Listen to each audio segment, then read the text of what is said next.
Welcome back with a smiley face. A link is provided in the video description for previous episodes. Giving up on the alpha. Episode 10. Chapter 97. Liana POV. I didn't expect to see you. Mother sighs and closes her eyes as she pulls her hand out of mine. It stings that she is still refusing any form of contact with me.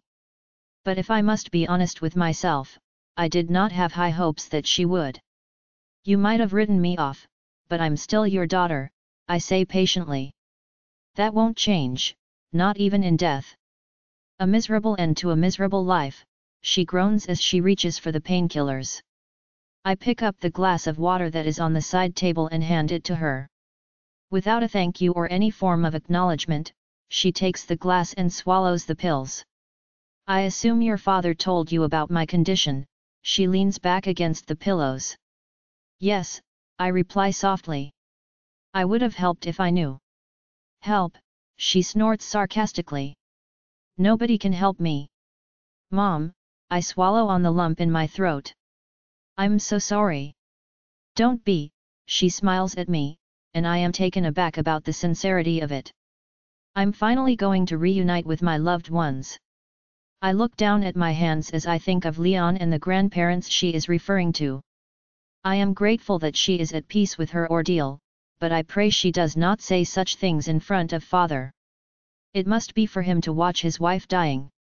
Well, you have loved ones here who will miss you terribly, I say softly. You shouldn't love me, she looks at me and the hardness in her eyes makes my blood chill. I never wanted you. To hear her say out loud what I have always suspected rips the last piece of hope I clung to shreds. Why, Mother? I pull my shoulders back. It does not matter how hard it will be to hear her answer, I want to know. I need to know so that I can move on with my life. What is it about me that you cannot stand? You ruined my life, she snorts. I got pregnant with you and was forced to marry your father. Hold on, fear grips my heart as the worst scenario pops up in my head. Were you forced to marry him because he got you pregnant or another man? Relax, she rolls her eyes. He's your dad. He's so besotted with you, it's sickening. I wanted to be a model. I was ambitious and pretty. I wasn't going to settle for a poor man and have his kids. I was going to marry rich and have the world at my feet. But your father was in love with me and persistent that I should go on a date with him. So, I did. Unfortunately, I got pregnant and made the mistake of telling him. He was much older than me and I was a month shy of turning 18. He went to my parents and begged them to marry me. They were just so happy that he was willing to do the right thing, they didn't even listen to my plans about having an abortion. So, I had no choice but to kiss my dreams goodbye and become a wife and mother. Over the years, I wanted to leave this place more than once, but then Leon came, and I stayed. If he didn't get injured, he would have made it to the top and I could have finally gotten away from here. Guilt swarms through me as I protectively cross my arms about my stomach. At one point, I considered aborting Wolfie. It would have been the worst decision of my life and an irreversible mistake. Considering abortion is so easy. Until you realize you could have never been born. Sure, I did not have the easiest of life, but I had life. The only difference between me and my mother is that I considered abortion not because I did not want the baby, but because I thought it would be best for all concerned. Mother wanted to abort me because she did not want me. Thank you for telling me, I smile and look at Mother with fresh eyes. Everything just clicked for me.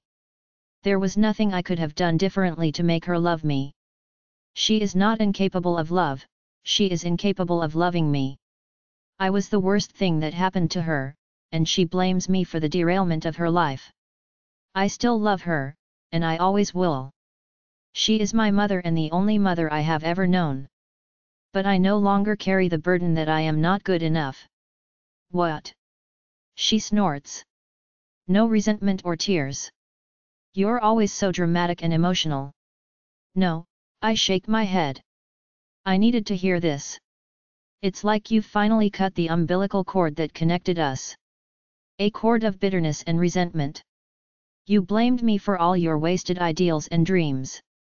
I am the manifestation of everything that went wrong because you couldn't keep your legs closed. Says the one that's about to pop, she snorts. This child was conceived out of love, mother, I say firmly. I'll admit that it was unplanned, but not unwanted. I didn't marry the father because I was forced to, I married him because I love him. Well, sure, she shrugs. He's rich. I would have loved you too if it meant living in luxury. I'd rather be loved and poor than rich and alone, I say adamantly. And before you say it's easy to say that when you have money, remember who I am and where I come from. I know exactly what it is to be poor, mother. Not only poor in possessions but poor in love. I am after all your daughter. She does not say a word as I stand up. Rest assured, mother, I give her a pitiful smile. You will die in luxury. I will make sure of that. What's that supposed to mean? She frowns. Exactly that, Mom, I reply softly. You will lay in the finest bed with the best medical care. You can eat what you want whenever you want. People will serve you as if you're the queen. And once you're surrounded by the best that money can buy, you'll realize that the void inside of you is still there. That you wasted your life yearning for something better when you could have been happy if you appreciated what you had. Because you had it all, mother. You might not have had the best, but you weren't homeless, hungry, or unloved. She looks at me for a moment before she turns to the window and ignores me. Axel POV. Hastily I park the car. I am eager to get back to Liana. Over the years her parents have put her through, and it kills me not knowing if she is all right. I am about to get out when my phone rings and I bite back my irritation as I answer it. Alpha, David's voice is serious. Remember that Luna requested eyes on Gwen. Yes, I frown. But it was important to Liana, so I agreed to it. Gwen tried to commit suicide, David informs me. I wasn't sure if I should inform you or her.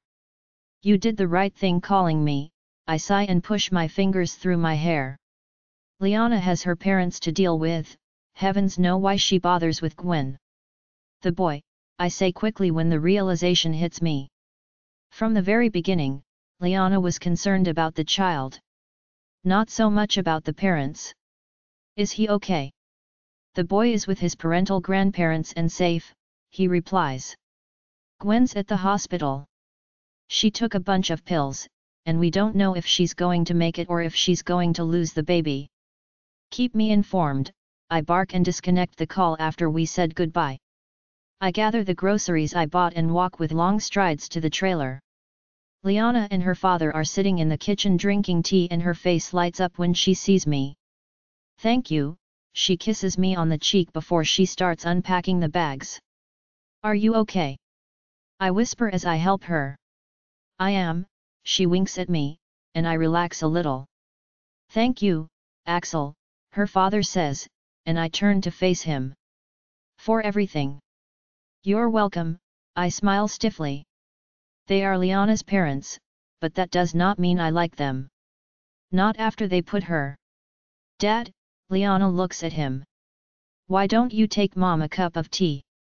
Axel and I will continue with this. Sure, he nods and pours a cup. What's wrong? Liana asks softly once we are alone. You look troubled. You were right about Gwen, I sigh before telling her. We should go, Liana looks at me. We can't do anything for Gwen, but that child didn't ask for any of this. If Wyatt's parents don't want him full-time, we need to help. Yes, Luna, I smile as I look proudly at her. Liana POV. And you're sure it doesn't bother you? Axel asks skeptically after I tell him about my conversation with Mother as we drive back home. Yes, I smile brightly at him. Do you remember as a kid how you struggled to tie your shoes and one day it just slipped through, and you have a knot? It was like this. For years I've been struggling with worthlessness and doubt. I tried to fix it, over and over. I talked about it, I cried about it, but I just couldn't get past it. But today it just clicked. She couldn't love me because she never wanted me. And I accepted it for what it is. Just like that. He grins and glances at me. Just like that, I smile. And oof. What? Axel nearly jerks his head off as he looks at me. What's happening? It's fine, I exhale long and deeply as I rub my stomach until the pain subsides. Wolfie just decided to kick me in the ribs. You scared the shit out of me, he says relieved. Ah, damn it, Wolfie, I moan and sit forward. Stop kicking me like that. Is this normal? Axel asks concerned. I don't recall him kicking you so hard before. It's not the force he's kicking with, I laugh. It's where he's kicking. So, anyway, as I was saying. I want to arrange for the best care for Mother during her last days. Initially, I told her I would do it out of spite. But now I want to do it because she's my mother and she's dying. She has pain and discomfort. I want to make her last days as comfortable as possible. I'll ask Michel for hospice recommendations. He reaches over and takes my hand in his. She'll know all the best facilities. Oh, dear goddess, I grunt and squeeze his hand painfully hard. This is not a kick. This is pain. Another kick? He asks sympathetically. Nope, I moan. A contraction. What? He gapes at me in utter shock and disbelief. Keep your eyes on the road, Axel, I say patiently. It could be Braxton Hicks, there's no need to panic yet. Axel firmly gets hold of the steering wheel, and his mouth pulls into a thin line. I am fully aware that he is fighting the panic, and frankly, so am I. It does not matter how much research you do, you are never fully prepared when it is your first time. 10 minutes, I groan as I look at the car's clock when another contraction hits me, and I inhale deeply. You need to be more specific, Axel grunts frustrated. 10 minutes to what? My contractions are 10 minutes apart, I sigh. I thought you said it's Braxton Hicks. He holds on tighter to the steering wheel and accelerates. Braxton Hicks are contractions, I reason softly. I have no idea if I am in labor or if this is a false alarm. And my water hasn't broken yet. We're fine. He does not argue with me, but when I double over in pain with the next contraction, he glares at me. Liana, I love and trust you, his words are calculated. But I don't give a shit if it's Braxton Hicks or hiccups, I'm phoning Michelle. Good idea, I reply as I fight to stay calm when I feel the wetness. Forget everything I said. My water just broke. It takes every inch of self-control not to panic when he gives the voice command to phone Michelle. Yes, childbirth is the most natural phenomenon, but nothing about this pregnancy has been straightforward. How long until you're here? Michelle asks calmly after Axel informed her about our situation. About 45 minutes, he replies. But I can push for 30. That's not necessary, Michelle says. There's no need to endanger anyone with speed. There's enough time and I'll be ready when you get here. There is a moment of silence after he disconnects the call before the next contraction hits me. We should phone your parents, I try to think logically and push the pain to the back of my mind as I lean back against the seat. And Drew and Carol. They need to bring my hospital bag. I'll do it, he grunts. Just concentrate on keeping Wolfie inside until we're at the hospital. Axel POV. My heart is racing by the time I stop at the hospital. I wanted to hyperventilate every time Liana had a contraction. I have been looking forward to this moment ever since she told me she was pregnant, but now that the time has come, I worry about losing them both and it scares the bejesus out of me. Michelle opens the door before I can kill the engine and helps Liana out. We'll be in room 1. Michelle says to me, and I nod before I park the car. Are we too late? Dad comes running towards me with Drew and Carol on his heels. No, I force my strained facial muscles to smile. They just took her to room 1. In silence, we walk to the room, and I am surprised to see Mother waiting for us. The nurse allows me inside while Mom, Dad, Drew and Carol are friendly, being requested to wait outside. What's all this? I ask as I look at all the monitors in horror. I might not know much, but I do know this is not standard.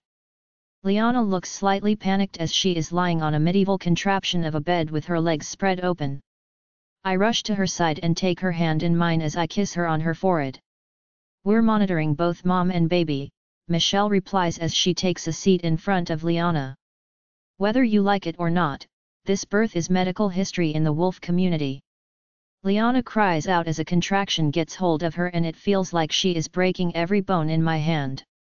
You're doing great, love, I comfort her as I try to restore blood flow to my fingers. Can't you give her something for the pain? I ask as I stroke Liana's hair. No time, Alpha, Michelle says urgently. This baby is in a hurry. It usually takes much longer from first contraction to birth, but this little guy is eager to meet you. Is that good or bad? I shout over Liana's screams. Luna, Michelle ignores me as she looks at Liana. You're fully dilated, it's time to push, okay? Liana nods tiredly before she leans forward and pushes. I shout louder than her when she squeezes my hand. I see the head, Michelle says excitedly. Another push. Liana obeys and I feel hopeless that I cannot help. I hate seeing her in so much pain. One last big push, Michelle encourages and Liana groans as she pushes once more. It's done, Michelle laughs. It's over, Luna. Liana cries softly and she lays back in exhaustion. Come cut the umbilical cord, Dad, Michelle looks at me. In awe, I walk closer and look at the messy bundle in her arms before I cut the cord. I feel dizzy and have lost all sensations in my hand as I watch the nurse take Wolfie to get cleaned up. Is that it? I ask flabbergasted as I sit next to Liana and take her hand. What do you mean, is that it? Liana glares at me. It was painful. No, I protest hastily as I kiss her. I thought it was going to be longer. It usually is, Michelle replies. Especially for the first time. I must admit, I didn't think it would go so smoothly. I have the OR on standby for an emergency C-section. You did good, Luna, really good. Thank goddess this is over, Liana closes her eyes and relaxes. I'm so proud of you, I mumble emotionally as I lean over to kiss her. I have never felt so overwhelmed before in my life. Whatever Liana asks from me, I will give it to her. I will never be able to master the words or actions to tell her how grateful I am for the son she gave me. Excuse me, Michelle interrupts us, and I look up into the face of my son. I laugh and cry simultaneously as Michelle places Wolfie into Liana's arms.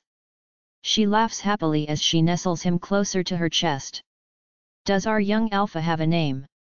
Michelle asks as she steps away. Connor, I mumble as I touch my son's cheek. It means lover of wolves.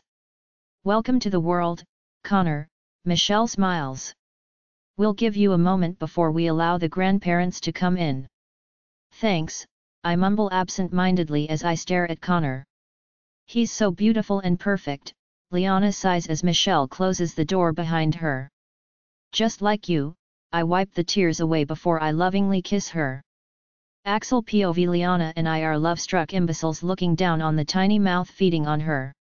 To say that I am in awe of this perfection, this pure love, would be an understatement. People always tell you how beautiful the miracle of life is, but no one can comprehend it until it happens to you. I knew I was going to be a father and I knew that I love him, but I never knew that the reality would be so overwhelming. My heart simply is not big enough to contain all these feelings of love and contentment. I'll take him, I offer as I stand up when Connor is finished drinking. I throw a towel over my shoulder and place him upright against my chest as I pace up and down in the room while rubbing his back. Less than a minute later, he softly burbs. Nice moves, Alpha, Liana yawns as she makes herself comfortable in the bed. I'm impressed. Why do you sound so surprised? I pretend to be offended. I know how to Google. Well, congratulations on reading the instructions, she laughs softly. Let's hope you're just as successful with diapers. You're not going to poop, are you? I look at Connor as I talk to him in a ridiculous voice like most people do when they talk to babies and cute animals. No, you're a good boy. He'll also be a constipated and crying boy, Liana snorts. He's sleeping, I whisper as I look at him in wonder. Gently, I kiss him on the forehead and lay him down on the bassinet next to Liana. He's prettier than you, Liana looks at me with a twinkle in her eye. I know, I mumble as I lean over and kiss her. But not prettier than you. It's compliments like that which got me pregnant, she grins. You should get some rest, I sit down next to her on the bed. You can bet that you'll be swamped by visitors later tonight. Nina already tried to come, and my parents haven't had nearly enough time earlier. Will you go check in on Wyatt's son? She asks. Yes, I smile. But I'll be back before you wake up, promise. I love you, she cups my face. I love you more, I kiss her once more before I leave with a heavy heart. Liana POVA shuffling noise wakes me. I open my eyes and for a moment I have no idea where I am. I do not move or make a sound until I remember. Wolfie was born. Happiness and love spread through me. As Axel predicted, my room was filled with people during visiting hours. Michelle tried her best to enforce hospital procedures which allow only 2 visitors at a time, but both Axel and Grant overruled her. At 8 o'clock, Michelle put her foot down and chased everyone out besides Axel. He did an exceptional job helping me to bath and dress Connor. After I fed Connor, Axel put him to bed and went home for a shower. Fussing noises are coming from Connor's bassinet behind me and I am about to turn around when alarms go off in my head. Something is not right. My body is in sensory overload when I pick up a strange scent and deep breathing. Axel, are you back? I mind link him. No, I'm closing a deal. Do you need something? He replies. Give me a moment, I link back. This could be my imagination and I do not want to alarm him without reason. But I know somebody is in this room and it is not a nurse. She would have turned on the light. My heart starts beating faster as I slowly and quietly turn around. Get away from my son, my voice is surprisingly calm and stable as I look at Gwen. The bassinet is between us and her hands are stretched out as if she is about to pick him up. I'm only admiring the new alpha, she smirks and pulls her hands back. What are you doing here? I sit upright and pull the bassinet closer to me. I told you, she shrugs. Admiring your son. Are you even allowed to leave your room? I ask suspiciously. Aren't you supposed to be on suicide watch? I gave them the slip, she giggles and the sound gives me goosebumps. Gwen has completely lost her mind. I would like you to leave now, I say sternly. We used to be friends, she pouts as she looks at Connor. Now I'm not even allowed to see your baby. It's not fair. Axel, you better get here, I mind link him. I'm on my way, he replies. Why don't you come back in the morning? I ask sweetly. It's late and we both need sleep. No, her eyes blaze into mine. I want to look at the baby before they take him away.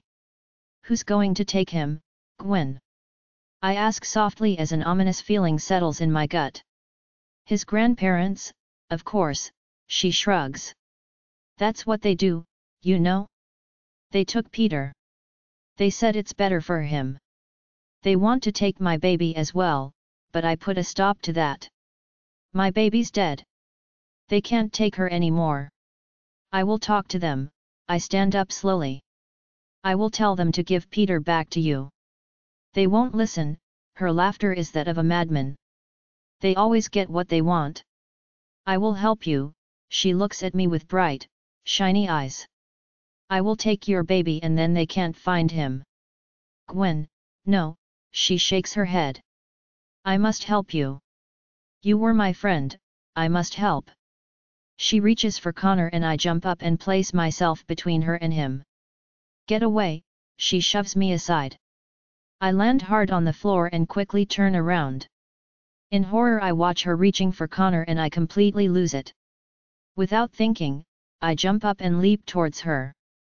A deafening growl fills the room, followed by Gwen's ear-piercing scream. Pain surges through my body but I do not pay attention to it. I must keep Gwen away from my son. I jump onto her and she falls. Connor starts crying at the top of his lungs but I cannot attend to him now. I must protect him. In utter disbelief, I look at the paw that is pressing on Gwen's chest and I realize I have just shifted. For a split second, I want to panic, but I suppress it as I bare my teeth at a terrified Gwen. Kill me, she starts crying. Kill me and get it over with. I have nothing to live for. Put me out of my misery. What's going? Oh, dear goddess, a nurse mumbles before she runs off. Kill me, please, Gwen begs softly. Alarms start blaring as code green is announced. People are swarming to my room but I do not move. Not only am I protecting Connor against Gwen, I am protecting her against herself. Liana, Axel says flabbergasted. Connor, get Connor, I mind link him. Are you okay? He asks softly as he comforts our son. She needs help, I mind link him. Sedate her, Axel commands a stupefied nurse and she scurries away. And silence that alarm, he says angrily. The nurse comes back with a needle and looks doubtfully at me before she carefully kneels next to me. Gwen starts squirming and I pin her down harder. I keep the pressure until the nurse has injected her. Patiently I wait until Gwen is unconscious before I sit back and look at the people. Everyone is staring at me with wide eyes. Carefully I turn to Axel and he smiles. You're beautiful, he mind links. I came as quickly as I could, Michelle says hastily as she bursts into the room. She comes to an abrupt halt when she sees me. Dear goddess, now I have seen everything, she mumbles as she kneels by my side. Are you okay? How should I know? I've never been a wolf before, I mind link. You're fine, she chuckles and turns to a nurse.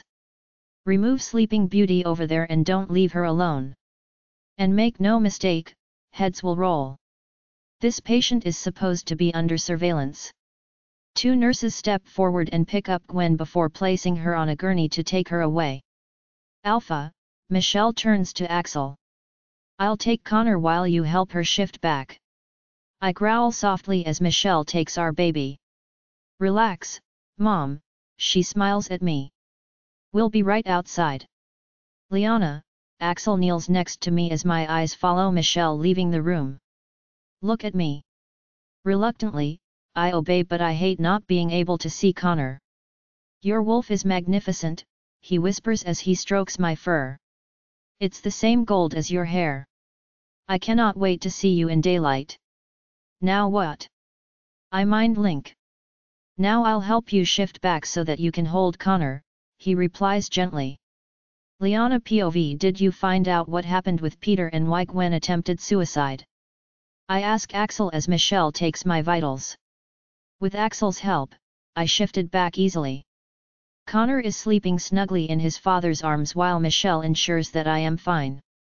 According to our watchers, Wyatt's dad showed up, Axel replies as he rocks Connor. Minutes later, he left with Peter, and they could hear Gwen crying. They checked in on her when they couldn't hear noises from the house and found her unconscious next to a bottle of sleeping pills. The grandparents are filing for custody of Peter.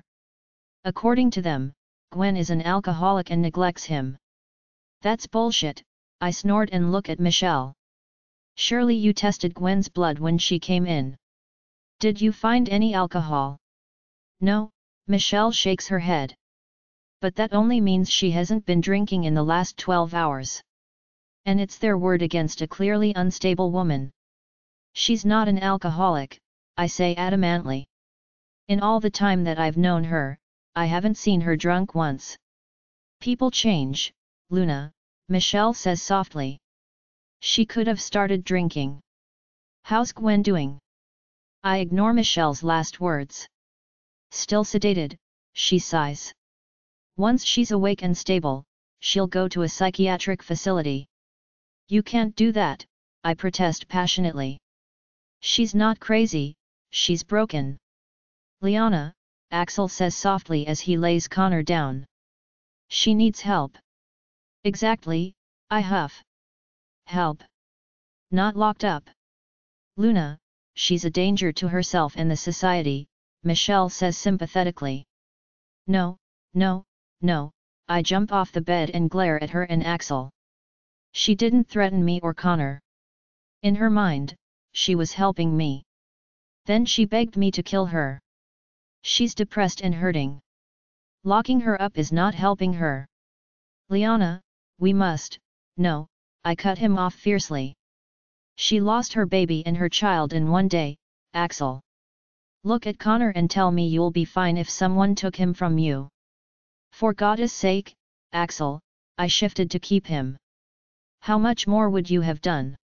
She didn't lose the baby, Michelle says, and I look at her in disbelief. We did an emergency C-section. Her daughter is healthy and safe in the nursery. A C-section? I gape. But she walked around like nothing has happened and thinks her baby is dead. Gwen's a she-wolf, Michelle smiles. Wolves heal faster. Humans are walking around the day after the operation. A wolf does it within 12 hours. It's still painful, but with Gwen's state of mind and the number of painkillers in her system, she could have been unaware of the operation. Also, Gwen was unconscious when she came in, she had no idea we delivered her baby. She woke up and came to you before I could talk to her and explain what happened. Don't tell the grandparents the girl is alive, I say quickly. And we need to get Peter from them and reunite the children with their mother. Liana, Axel sighs as he takes my hand. As noble as it is, it might not be in the children's best interest to be with Gwen when she's in this state. Let the family take care of them while she heals. As much as I agree with you, so much is Wyatt's parents partially responsible for her condition, I say firmly. Taking Peter from her pushed her over the edge. Axel, for a very long time I was mad at Gwen and Wyatt. They humiliated and betrayed me, but I'm over it. In fact, I'm glad they did it, otherwise you and I would have never been together. And they might have not be mates, but they loved each other. Like real, true love. Through everything that happened, Gwen loved Wyatt. He was an asshole, but Gwen never threatened or harmed me. She said mean things because she was angry and hurt. I've seen her with Peter, she's a good mother, Axel. She and I will never be friends again, and I'm not even sure if I like her, but no mother deserves to lose her children because she's in pain and there's no one to help her. Okay, Axel smiles softly at me. What do you want to do, Luna? To begin with, Gwen needs to see her kids, I explain. Under our supervision, of course. She needs to know that they're not gone. You're the alpha, you can force Wyatt's parents to give Peter back, regardless of their claims. She needs a reason to fight, a reason to live. We will arrange for therapy for Gwen. And I'll ask Carol and Drew if they're willing to foster the kids while Gwen is in hospital. At least that way we know Peter won't be brainwashed against his mother. Michelle, Axel turns to her. No psychiatric lockup for Gwen. Keep a close eye on her during the night and inform her that she'll see her children in the morning. Fine, she sighs heavily. But I strongly advise against it. Duly noted, I lift my chin challenging. I'll take full responsibility for Gwen. You should get some rest, Michelle walks to the door. You had an eventful day. You make me proud, Luna, Axel grins as he pulls me into his arms and kisses me lovingly. Axel POV I am stiff and sore when I wake up. Hospital chairs are not comfortable to sleep in, but I refuse to sleep in another room and Liana's bed is not nearly big enough for the both of us. I stretch my stiff muscles and freeze when I notice she is not in her bed. Ever since I saw her towering over Gwen last night, I cannot help but worry. Her first shift went smoothly thanks to the adrenaline pumping through her veins, but I am concerned that she is not entirely in control of her wolf. Granted, Liana is strong-willed, and I doubt her wolf will dominate her, but I love her too much to leave it up to chance. Good morning, sleepyhead, Liana says cheerfully as she walks towards me with a cup of coffee. I'm discharged and we can go home. What time is it? I groan as I gratefully accept the coffee. 7, she smiles as she packs the last of her belongings. 7. I raise my eyebrows. And you're fully dressed and already handled the paperwork. Did you even sleep? With your snoring? She gives me a wicked smile. I don't snore, I protest indignantly and appreciate the sound of her laughter that fills the room. No, you don't, she laughs. Connor woke up hungry at 5 and I didn't see the need to go back to sleep. Dr. Google says you should sleep when the baby sleeps. I place the empty cup down and stand up. I'll practice that once we're home, she replies. Sleeping without you sucks. Second that, I grin as I pull her into my embrace and softly kiss her. I'll get the car. No need, she wiggles out of my arms and picks up her bags. Drew's already waiting. I called him. I got this, you get Connor. Yes, dear, I smirk, and she rolls her eyes at me before leading the way. I am surprised to see Drew and Peter waiting for us at the exit. Oh, yeah, Liana grins. I did that too. Drew and Carol are taking the kids. Wyatt's parents weren't happy but couldn't say anything when I phoned them. I might as well resign, I pretend to be offended but in reality, I could not be prouder of her. She was born for this title. Drew, why are there 2 cars? Liana frowns once we are outside. I'm not driving, Drew replies and I smile satisfied. Peter and I are visiting. The other car is your security. Thank you, I mind link him. Sure thing, Alpha, he replies, she's going to love the surprise. Drew opens the back door and I secure Connor in his car seat while Liana climbs in next to him. I do not say a word as I start the engine and move into traffic. This isn't the way home, Liana says from the back. We're not going home, I smirk. And that's all I have to say about that. It's a surprise. Close your eyes and rest. I'll wake you once we're there. Liana, I softly as I touch her shoulder.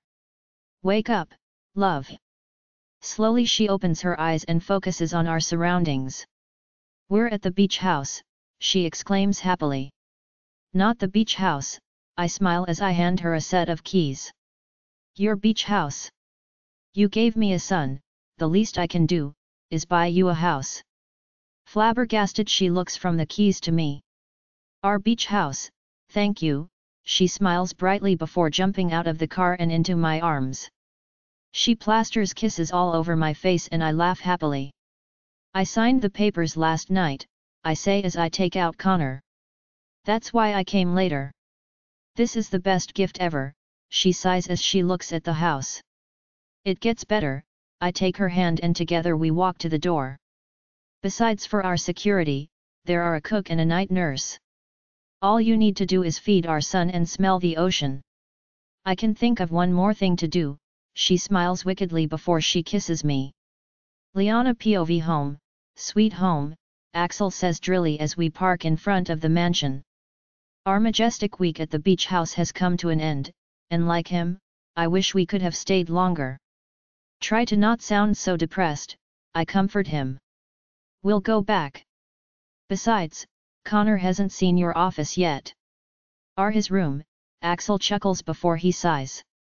All true, but I already miss the serenity and the quiet. Me too, I reply dreamily as I remember the view from our bedroom. And speaking of missing quiet, here comes your dad. The back door opens before Axel can get a word in.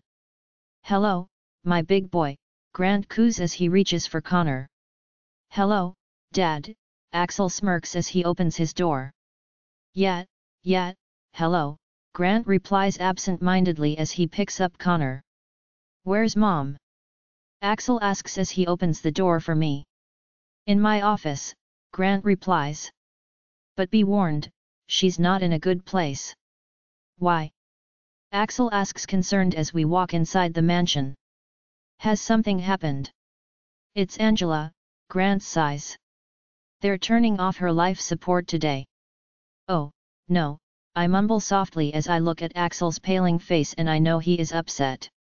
His history with Angela is taking a toll on him. She went from a friend to a sweetheart, to a stalker, and when she ended up on life support, it felt like her presence would be never-ending. Switching off the machines will not only end her life, but it will also end the entire drama. Take care of Connor, I rest my hand on Axel's arm. I'll go talk to her. He smiles gratefully at me, and I quickly kiss him. I cannot help feeling slightly nervous as I walk to the office. Honestly, I do not even know why I said I will talk to her. For heaven's sake, she is mourning the woman I replaced. I am so the wrong person to do this, but I did not have the heart to let Axel deal with this. And I guess Grant has tried, which could be the reason why he stormed to our car like his oxygen is in there. The woman crying on the couch is nothing like the woman I met. She is stripped of all her arrogance and pride. Now she is simply a grieving woman. Hi, I say softly as I close the door behind me. Can I get you anything? Thanks for not asking how I'm doing, she sniffs. Well, I figured it would be redundant, I reply as I sit across from her. I don't expect you to understand, she looks at me, and there is no anger or resentment in her eyes. Only pain. I was there the day Angela was born. Jack was away on a business trip and couldn't make it in time. I was there with her in the delivery room, holding her hand. I never missed a birthday or a school recital or any milestones in her life. I'm not blind to her mistakes. I knew she was entitled and spoiled, but I didn't pay much attention to it. She was always respectful and loving towards me. So, yes, I would have loved for her to marry Axel, and when he proposed to her, that's why I was so mad. We didn't know about you or any of the drama. We thought it was a real proposal and I got excited. When the truth came out, I was hurt and disappointed. And now she's dead. I mean, I knew this day would come, but I hoped and prayed so hard for a miracle. Angela might be a thorn in your side, but to me, I love her as if she's my own child. The more she speaks, the sadder I get. She might have been horrible to me, but not more than my own mother. If I can forgive my mother, the woman that gave me life, I can forgive her. I actually do understand, I clear my throat. My brother, Leon, was a flawed person and my mother overlooked it. For years, he has caused me so much pain and hardship, but I still loved him. He was my brother. When he died, my parents blamed me. The child my mother wanted and loved most, died and she was stuck with the one she didn't want. So yeah, I get it. I get that I'm the person you didn't want, and I get mourning a person that caused more havoc than good. You should mourn her because you loved her and knew her good side. For a long time, she only looks at me before she shakes her head and looks down at her hands. I hate it, she finally says as she looks at me. I hate that you're so understanding and kind towards me. It makes it hard to dislike you. And if I like you, it means I was wrong about you and I hate being wrong. She smiles at me through her tears, and I smile back at her. Don't worry, we all make mistakes, I tease, and she rolls her eyes. And to be fair, it was a lot meeting me and learning you're going to be a grandmother in one day, I take her hands in mine. But you should also know that I really do love your son and I'm sorry it took us so long to tell you. Thank you, she squeezes my hands. Axel POV, have you spoken to Jack? I ask as Dad and I walk to Connor's room. No, he sighs. Our friendship died when Angela went into a coma. Actually, all his relationships died that day. According to Mary, he does nothing but eat, sleep, and overindulge in alcohol. But things between Mom and Mary return to normal. I take Connor from Dad and lay him down in his crib. More or less, Dad sighs. Mary still blames you and it's hard for her to separate her feelings between you and your mother. Then I think it's best if I skip the funeral. I look at my sleeping son. I remember my fight with Liana about life and death. And I remember thinking her human heart makes her weak. I remember thinking Jack was weak when he broke down when Angela was injured. All of that changed when Connor was born. I did not like Angela, nor am I fond of her parents, but I do get the bond between a parent and a child. I don't want to make things harder on Jack and Mary with my presence. As noble as that is, you should go. Dad rests his hand on my shoulder. You're the alpha, son. It's your responsibility to represent the pack. Not to mention, you were engaged to her. It might have been fake, but the pack don't know that. It's going to suck, I sigh as I rest my hands on the crib. For me and them. Trust me, Dad pats me on the back. It's going to be much worse for them. I sigh heavily and sit down in the rocking chair. How are Gwen and her kids doing? I change the subject. Just fine, Dad's face lightens up. After Gwen heard the news, she poured all her energy into getting healthy. And don't let me get started on Carol. Man, she loves taking care of the kids. It's going to be tough on her when they leave. We should renovate the cottage next to Drew and Carol. I smile, relieved that there is something that I can fix. Gwen and the children can live there, and Carol gets to see them every day. It will also help Gwen. If things get too intense for her, help is right next door. First discuss it with Carol, Dad warns subtly. It could be something she doesn't want to sign up for. I know, I mumble as I reach for my phone when it chimes. It's an email from Michelle. I smile as I read it. She got a place for Liana's mother at a hospice. She'll be transported there tomorrow, and I will have her dad come and live in Liana's old cottage. I still can't believe Liana wants to help her after everything you told me. Dad shakes his head. That's Liana, I grin as I put my phone away. I learned a lot from her about compassion. Does she know that she's starting to train this week? Dad asks cautiously. Dad, I'm not keeping anything from her, I smirk.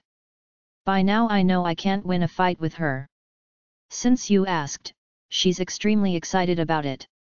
She wants to explore her wolf side. And wow, her wolf is the most majestic and beautiful creature I've seen in my entire life. I can't wait to see her in action. Dad smiles.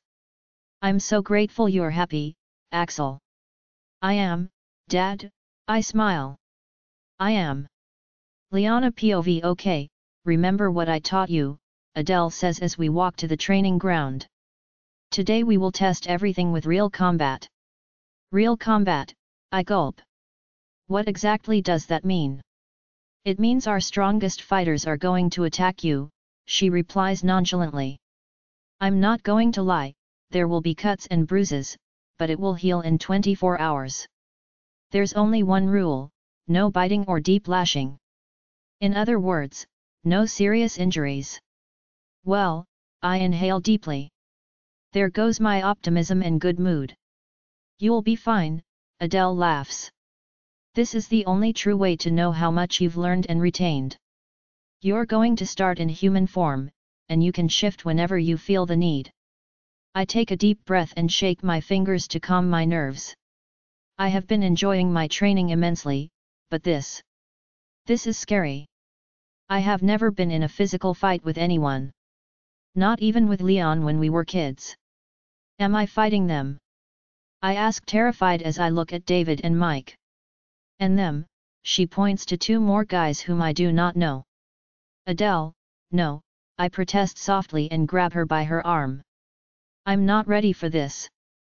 That's why we're doing it, she says patiently. To see where you are. Luna, you've been attacked twice already. There's no guarantee it won't happen again. It could happen tonight. And your attackers will not ask if you're ready. They are not going to come at you one by one. They're not going to use the no biting rule. They're going to come at you with everything they have to get what they want. Is somebody after us? I look at her in shock. Do you know something? You're my security. You will know if there's a threat. No, nothing like that, she says hastily. But if something happens, you should be prepared. Okay, I nod and inhale deeply. But if there's something, I will tell you, she finishes my sentence. Just calm down and relax. There really is nothing to worry about. I nod and loosen my shoulders as I walk to the center of the training grounds. I am not even going to pretend that I am calm and collected. I am terrified and nervous. Are you ready, Luna? Adele shouts and I give her a thumbs up.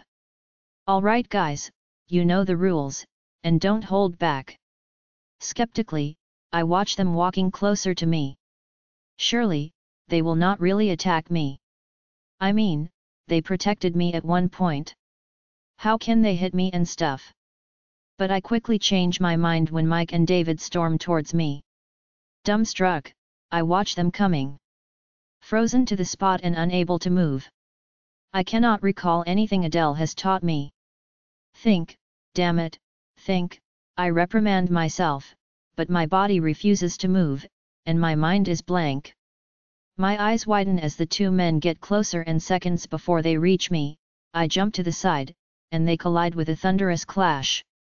Nice, Luna, Adele laughs, and the men give me a puzzled look before they shake it off.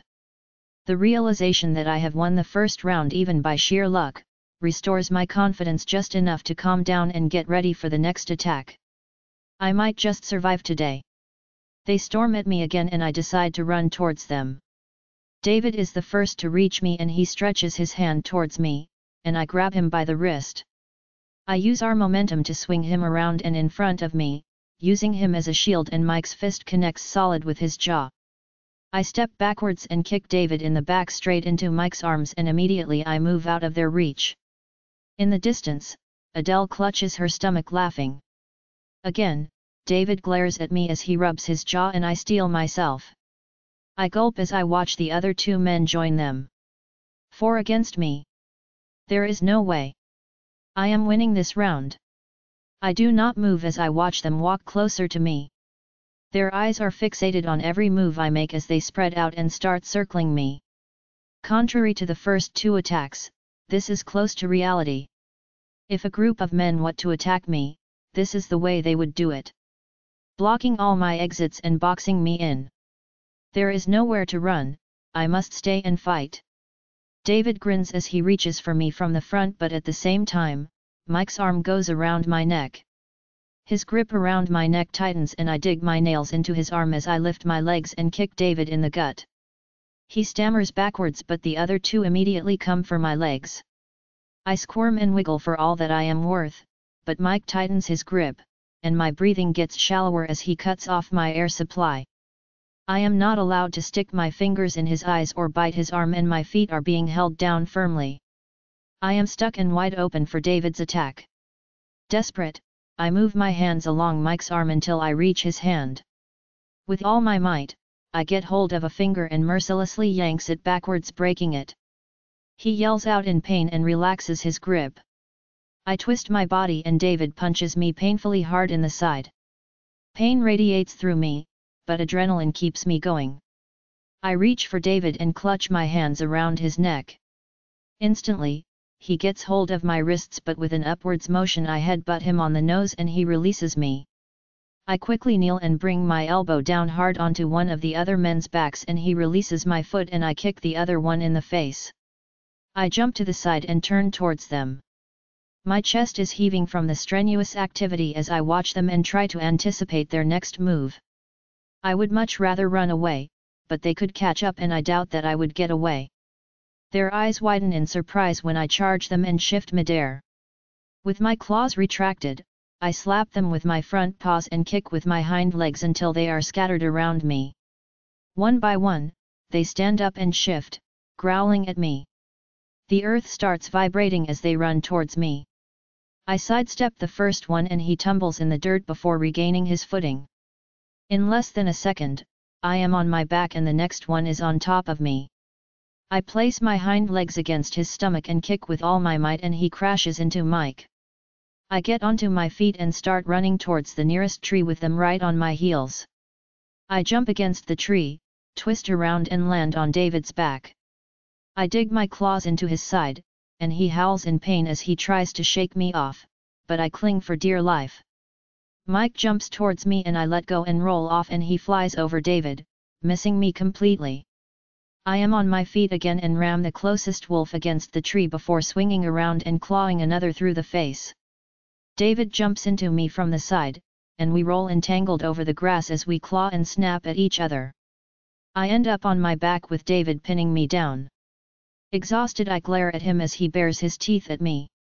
Submit, Luna, and all of this is over, he mind links me.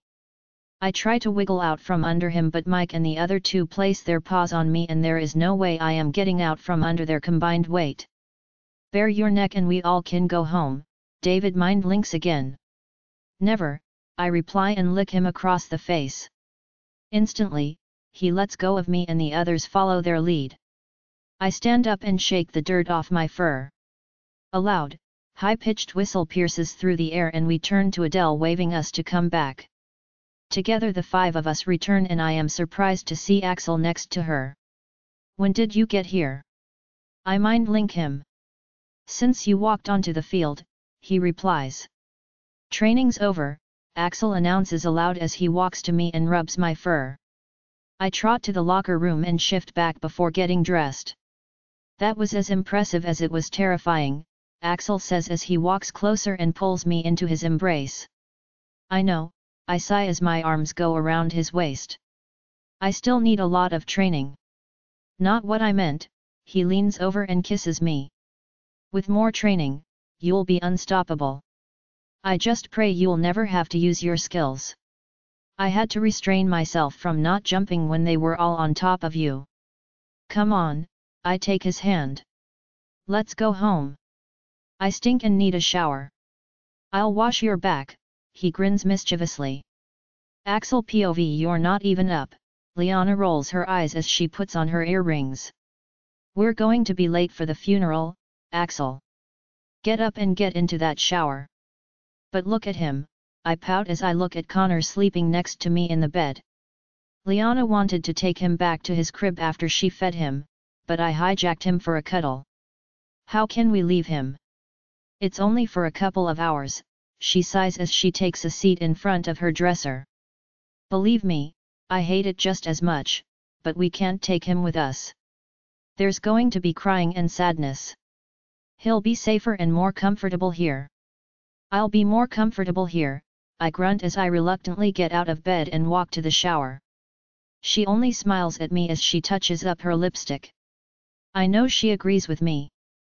Both of us would much rather stay, but we are doing this not only because it is our duty as Alpha and Luna, but we are also supporting Mother. Are you sure Nina and your dad will be fine watching Connor? I ask as I get out of the shower. You also hired a pediatric nurse for the day, she says patiently. They'll be more than fine. Can you think of any other excuse to get out of this? I give her a pained look. You're a big, strong alpha, she smiles as she walks to me and cups my face. You don't back out from a challenge. Keep it up, my arms go around her waist, and I kiss her mark. Then we'll really be late. Thanks for the warning, she laughs as she wiggles out of my arms and picks up Connor. I'm going to freshen up this little man for his grandfather while you finish dressing. Yes, dear, I sigh theatrically and reach for my shirt. Liana POV, I cling to Axel's arm as we walk through the private cemetery towards the tents that have been set up for the occasion. It felt like all eyes were on us, but once we sat down and I looked around, I knew it was my imagination. Nobody cares that we are here. I do find it a little odd. Angela might have attacked Axel, but it was his hands that placed her in a coma. Knowing Jack and Mary, they would have twisted the truth to suit them. How is it that nobody even blinks that Angela's killer is at her funeral? I pretend to look around absent-mindedly, but I survey everything and everyone. The security present is overwhelming. This is understandable, there are numerous alphas present. David, Adele, and Mike are also among them. I lock eyes with a beast of a man, and he stares at me with cold black eyes before he turns away. I shudder involuntarily. It might be my imagination, but it was creepy. What's wrong? Axel whispers in my ear. Nothing, I reply softly. Just eerie vibes. Well, we are sending Satan's sister back to the underground, it's to be expected, he replies dryly. Axel, I pump him in the ribs. You're going to make me laugh and it's inappropriate. Bagpipes start playing loudly and I slightly jump in my seat from the sudden noise. Are they Scottish? I ask as we stand up along with the other guests. No, they're pretentious, he whispers. It's a different country. I bite my tongue and lower my gaze as 6 men carry the coffin towards us, followed by Jack and Mary. The humor that Axel stirred inside me dies a quick death when I look at Jack. I remember how devastated Dad was when Leon died, but that was nothing in comparison to Jack. I have only seen him once when he visited Axel's office, but that man no longer exists. Jack is a skeleton. His eyes are sunken deep into his face, and he looks run down. Instantly, my heart goes out to him. There is no grief bigger than the loss of a child. Mary is pale, but she holds her head high. As grief-stricken as Jack is, so angry is she. It radiates from her blazing eyes to the tension in her shoulders and hands. These people need counseling, I sigh inwardly. Neither of them can deal with the loss of their daughter and both are on a path of self-destruction. We take our seats once the coffin is placed in front. A man in a deep, dark purple robe steps forward and starts talking. But I cannot bring myself to listen. My eyes are fixated on Jack and Mary. They are not innocent in all of this. They gave Angela everything she wanted but not what she needed. Lack of discipline and guidance created a monster with no regard for authority and other people's feelings. And it will never be proven, but I suspect Angela had a mental disability and she needed medication. Even with all of that, I cannot help but pity them. They are feeling the loss of their child. The ceremony finishes and people around me are crying and sniffing as we stand up and follow the family and coffin to the burial spot. Jack wails like a wounded animal as the coffin descends and falls into the dirt. Mary does not even look at him. She simply stares dry-eyed at the coffin, but she is biting so hard on her bottom lip that I can smell blood. The moment we are allowed to, we turn around and walk to the house for the wake. I tried, Axel says next to me. I really tried, but I have no sympathy for them. That's okay, I take his hand. I don't think they're interested in your sympathy. Just as they're not interested in my pity. I'm surprised they didn't kick us out, he frowns. If I were them, I wouldn't have even told us about the funeral. I think it's more about your parents than us, I reason. Your mother and Mary are holding on to what they used to have. I thought that it would be over after our wedding, but I guess I was wrong. Well, we were here and thank goddess it's over, he sighs relieved. We will pay our respects and get out of here as soon as it's appropriate. Axel introduces me to neighboring alphas and their lunas. I can feel Mary's eyes on us as we socialize with them, and this time it is not my imagination. Every time I look her way, she glares at us. Mary is creeping me out, I whisper to Axel when I cannot take it any longer. When can we leave? Right now, he smiles at me. Let's get my parents and say goodbye. I inhale deeply as I follow him towards his parents who are talking to Mary. Mary, I say politely as I intertwine my fingers. Our deepest condolences and thank you for having us. Unfortunately, we have to go. So soon. Her voice is emotionless as she looks from me to Mary. I was hoping we could talk some more once we are alone. We can stay, Grant says quickly as his arm goes around his wife's shoulders. But I think Axel and Liana are eager to get back to Connor. Right, Mary smiles stiffly. I was hoping to meet the little guy today. We did not feel it would be appropriate to bring a 3-week-old baby to a funeral, Axel replies coldly. Then I won't keep you, she replies. Thank you for coming. I mean, it's the least you could do after you killed her. Axel stiffens next to me, and I grab his hand. He didn't kill her, Grant hisses. She had a death wish when she attacked our son. Oh please, Mary sneers. Keep telling. The pleasure was ours, my words are icy as I interrupt her. Mary's cheeks turn red and her eyes blaze at me. Good luck for the future. We should go as well, Grant growls. I don't think you and my wife have anything to talk about anymore. I turn around and drag a fuming Axel with me. I know you want to rip her head off, I say softly as we walk to the car. So, do I, but we will not give her that satisfaction, okay? She deliberately said that to provoke you. If you lashed out at her right now, she would have had witnesses. You're right, Axel grunts. But I would have felt so much better.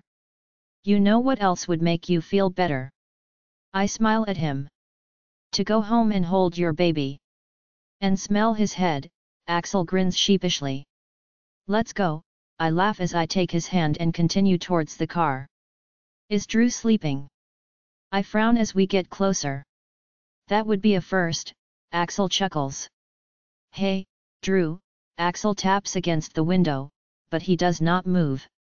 Wake up, old man. Axel, I mumble as I feel the blood drain from my face. He's not sleeping. Look, I point to the blood on his collar, and frantically I start looking around. Where are your parents? Axel POV shit. I rip the door open and reach for Drew's neck. He has a pulse. Your dad's driver, Liana says with wide eyes as she runs to their car. Dad, where are you? I mind link him as I inspect Drew's head wound. Sorry, son, we'll be out soon. We're talking to Alpha Reynolds, he replies calmly. Stay there. I will explain in a minute, but whatever you do, do not isolate yourselves, I mind link urgently. Is everything okay? Dad sounds concerned. No, so stay among people, please, I reply brusquely. He's dead, Liana is pale as she looks at me. It seems. Axel. At your left. Before I can turn around, she leaps towards me and shifts midair. Fear for her safety grips my heart as I watch her sink her teeth into a man's shoulder. He screams in pain as Liana jerks her head and rips his trapezius muscle to pieces. Another man jumps out from behind the car with a silver blade. I grab his wrist and twist his arm behind his back before I slam his face into the car. I grab him by the hair and swing him around before my fist connects hard with his already bleeding nose. He drops to the ground unconsciously and I turn to Liana. She still has the man's shoulder between his teeth and every time he attempts to move, she jerks her head. By now all his muscles and nerves in that shoulder are torn. Keep your hold, I say to Liana as I run to the back of the car. We have silver ties in our emergency kit. Quickly I open the trunk and fetch the ties before running to her. First, I tie up the man I knocked out before I move to Liana's victim. Too late, I kick him in the side. He bled out. He's wearing Drew's uniform, Liana points to the man I knocked out as she walks to the trunk and pulls out a t-shirt. And that one is wearing your dad's driver's uniform. I think they were going to replace our drivers and take us knows where, but we caught them off guard.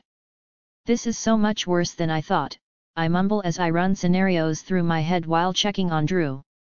Let me, she pushes past me with a medical kit. Drew moans softly as Liana puts on a bandage and stops the bleeding. He should get to the hospital immediately, I grunt as I move Drew to the back seat. I agree, Liana replies. I already tried mind-linking Adele, David, and Mike. I can't get hold of them. Your parents, my parents are safe, I say, and she relaxes a little. Do you recognize them by any chance? No, she shakes her head. And believe me, I took my time to look at everybody during the funeral. Which means these two can belong to any of the packs present, I grunt as I push my fingers through my hair. They're wearing our pack's uniforms and not their own. This isn't necessarily Jack's doing. Mary's openly hostile towards you, Liana reasons. And it's their territory. No alpha in his right mind will attack someone on other people's borders. I agree, I sigh. And we don't have any enemies that I'm aware of, but right now, I'm keeping all options open. Why would anyone? Axel, Liana is as white as a ghost when she looks at me. If they succeeded, they would have captured our entire Alpha house, except for Connor. You need to get home, I say urgently. Get Drew to the hospital and Connor to safety. Leave your phone here, we don't know if they're tracking our phones. I'll call you on Nina's phone as soon as I can. What about you? She asks concerned. I'm getting my parents out. Liana, please, I plead with her. You must save our son. You better come back to us, her bottom lip quivers as she kisses me. I love you, I hug her tightly before she gets behind the steering wheel. I say a silent prayer as I watch her speed off. I do not care if I do not make it out alive. All that matters is Liana and our son. I try mind-linking David and Adele again, but there is still no response. Whoever is behind this, did not hesitate to kill our drivers. They sure will not mind killing our security. I have no idea where to start looking for them. And even if I find them, they could be dead. As much as it pains me, I cannot prioritize them. I still can get my parents out of here safely. I untie the unconscious man and take off the driver's jacket before putting it on. I secure his ties again and toss him in the back of the car. Once he regains consciousness, I will make him sing like a bird. I want the bastard who is behind all of this. I drag the man Liana killed deep into the bushes and camouflage his body with branches. Sweat is running down my forehead as I lay Dad's driver gently down next to the unconscious man in the trunk. Dad, say your goodbyes and get to the car, I mind-link and wait for them. Anxiety builds in me as I watch them coming towards the car. I am dying to call Liana and hear if she is okay, but I cannot risk it. Liana POV hang on, Drew, I mumble as I drive at an alarming speed. I am sick to my stomach. All our ranks are missing. How do I tell Nina and Luther that their mates are missing? What if Axel and his parents cannot get away in time? What if I get to Connor and it is too late? The last thought pushes bile up my throat and I swallow hard. I should not think such things. I will lose my mind, and right now, Drew's life depends on my state of mind. I am on the verge of tears when I enter our borders. I turn on the hazard lights and lay on the horn as I speed towards the hospital. Michelle, get a gurney and trauma team ready, I mind-link her. I sigh relieved when I reach the hospital and notice the team waiting for me. Trauma to the head, I shout as I jump out of the car and yank open the back door. We got him, Michelle replies as they pull Drew from the car. Are you hurt? She turns to me. No, I get back in the driver's seat. But all is loose. Michelle opens her mouth as if she wants to say something, but my foot is already on the accelerator, and I speed off towards the mansion. I mind-link Carol and Nick to meet me at home. I know he is retired, but with all our ranks missing, we are going to need him. We need to increase border security and put the pack in lockdown. I rush to Connor's room and Nina looks at me with big eyes when I burst through the door. Thank goddess, you're okay, I sigh and close my eyes for a brief moment. Of course, Nina laughs awkwardly. I am capable of looking after a baby. Listen, Nina, I say urgently as I close the door behind me. I don't have time to explain, but you need to go home and pack a bag. You're one of the few people I trust, and I need you to take care of Connor. Oh, okay, she replies confused. And I need your phone, I hold my hand out. Sorry, but things are a mess. Please. Sure, she hands over her phone. But you're scaring me right now. I'm sorry, I inhale deeply. I'm just in a hurry. Stay with Connor until I'm dressed. Then go pack a bag and come back. Where's David? She asks and everything inside me stills. And Axel? I don't know, I look her dead in the eye. I cannot lie to her, but I am not ready to upset her with the truth. Something happened to Drew, and I came back. Everybody else is still at the funeral. Stunned, she looks at me and I turn around to get dressed. By the time I am back in Connor's room, I can see Nina is close to tears. I'm sorry, I hug her tightly. I know you're worried, I'm too. But I need you to be strong, okay? Axel will phone me as soon as he can, and I promise I will tell you the moment I know something. I'm a Beta's mate, she nods as she pulls away. I will behave like one. Go pack, I say softly. I'll be in the office when you return. Nina hurries out of the room, and I pick up Connor. I hold him close to my chest and fight the tears. Holding him is such a relief, but I do not know if Axel is safe or not. Please, please, please, I beg the goddess, don't let my son grow up without his father. Liana POV. I am an emotional wreck as I walk to the office with Connor in my arms. No way am I letting him out of my sight. I know I am the Luna, that I should be strong and that I am responsible for so many lives right now, but I do not know if I will be able to keep my composure much longer. I am sick to my stomach with worry about Axel, his parents, and our ranks. Not to mention Drew. Michelle mind-linked me an update and it does not sound good. Liana, Carol jumps up when I walk into the office. Why am I here? What happened? Carol, please sit down, I say stiffly as I put Connor down in the infant rocking chair. Carol looks at me with anxiety as I sit next to her. Something happened to Drew, I say softly as I take her hands in mine. We don't know exactly what happened, but he sustained a blow to his head and has a skull fracture. He's in surgery. Surgery. Carol's eyes fill with tears. He has a brain bleed, and the surgery is necessary to relieve pressure on the brain. I recall Michelle's words the best I can. But Michelle said she has full confidence in the neurosurgeon. He's one of the best in the state. If anybody can save Drew, it's him. I need to get to the hospital, Carol mumbles as she pulls her hands from mine. In a minute, I say softly. You need a moment to process everything and then you can go. You can't see him while they're operating. Liana, I can't lose him, she looks at me with desperation in her eyes. He's all I have. I know, I hug her tightly and do not fight my tears anymore. I love him too. We are still crying and clinging to each other when there is a knock on the door and Nick walks in. Sorry, Nick looks awkwardly from me to Carol. Should I come back later? No, I sniff and wipe the tears from my face. We have urgent business. But before we start, please arrange for Carol to get to the hospital. It's okay, Carol stands up. I'll drive myself. Not in this condition, I shake my head adamantly. Go home and freshen up. A car will be there for you in a minute.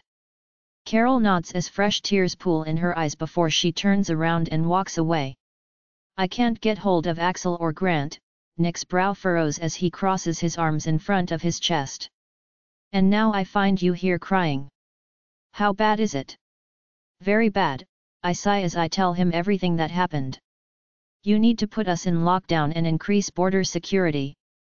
I need 10 of our best guards and 3 drivers. They should be ready to leave in 30 minutes. And absolutely no phones. Buy a burner phone and give it to Nina. Who will be in charge when you leave? Nick asks. Who said I'm leaving? I say sternly. Luna, you can't be serious. He gapes at me. You need to protect Connor. I am protecting him, I growl. That's why you're getting warriors and cars ready now. Whoever is behind this will search for me to find Connor. Yes, Luna, he nods and walks out of the office. Tired to the bone, I sink down into a chair and close my eyes. Goddess knows the very last thing I want to do is separate from Connor, but it is the safest option. If Mary is behind this, and I strongly believe it is her, she will be able to get into these borders with ease. She has been a friend for decades and knows these borders better than I do. I'm packed and ready to go, Nina says as she enters the office. She is as white as a sheet, and I can clearly see that she has been crying. Are we going to the lake house again? No, I pick up Connor and cuddle him to my chest. Few people know that Axel bought us a beach house. It's safer there. Liana, what's going on? Nina looks pleadingly at me. Not knowing is killing me. I keep on imagining the worst. I don't know where David is, I say softly as I rock Connor. I didn't lie. Drew was attacked and I brought him here. Axel stayed behind to find them. Them. Nina croaks. Adele and Mike, I sigh. Everything points to wiping out the Alpha family. That's why I'm entrusting Connor into your care. He's not safe with me and I know you'll love him like your own if something happens to us. Nick will give you a burner phone and you must call me on your cell as soon as you can. Liana, you should take this, I cut her off as I sit down behind the desk and start writing. These are my account numbers and passwords. If we don't make it, drain the accounts and disappear. Don't let them get my son. Promise me, Nina, I say urgently as I hand her the paper. Okay, she nods after a moment and takes it from me. But please come back. I hold Connor tightly before I lovingly kiss him and hand him over to Nina. Axel POV, come on, I mumble under my breath as my parents make the way to the car. The second they close the door behind them, I speed off. What is going on? Dad bellows. I need to get a phone and call Liana, I say after I informed them. It's too risky to use ours. That's the least of your concerns, Dad grunts. We're being followed, and they're closing in fast. What are you doing? Mom shrieks as I take a sharp left. That's not the way home. We're not going home, I growl. I need to keep them occupied and away from our borders until Liana and Connor can get out of there. Do you at least know where you're going? Mom asks, panicking. To the city, I reply. I can't believe that Jack and Mary would do such a thing, Mother mumbles. Believe it, Dad grunts. It's their crest on the cars. Suddenly, cars are coming towards us from all sides, and we are surrounded. Where do they come from? I grunt as I swerve between two cars and knock one side mirror to pieces. It's their valley, Dad fastens his seatbelt. They know all the back roads and have the luxury to mind-link each other. We need to call for help, Mom sounds close to hysterical as she searches for her phone. And say what? Dad snaps. By the time they get here, we're either captured or in the city. Do you have a better idea, Grant? Mother shouts at him. Yes, he barks. Fasten your seatbelt. It's going to get bumpy. I do not pay much attention to their bickering. I need all my wits and focus to get us out of here. There are 4 cars behind us and 1 on each side. Forward is the only way. Hold on. I shout as the car on our left moves closer, forcing us to the right. I yank the steering wheel to the left and collide with their front wheel, sending them swerving in front of us. I keep left and go off-road to pass them. That slowed them down, Dad exclaims excitedly. Alpha. David mind links me. What? Where are you? I link back in surprise and relief. We're in the trunks of the cars, I overheard their conversation, do not go towards the city.